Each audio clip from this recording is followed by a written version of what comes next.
From this to this.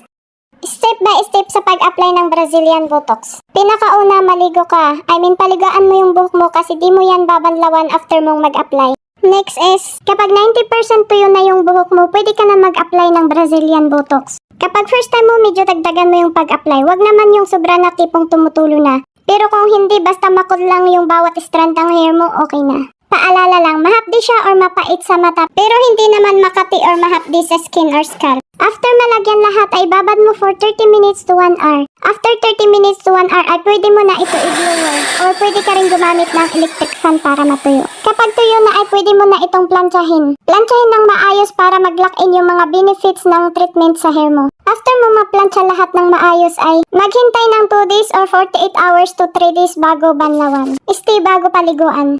For now, ito yung result. O diba? Ang ganda. Pak! Pwede ka nga pala mag-reapply with same instruction within 3 weeks or 1 month or 2 months to 3 months. Ayan, sa mga may gustong maayos ang ganyang problema sa hair, order din kayo sa TikTok shop ko.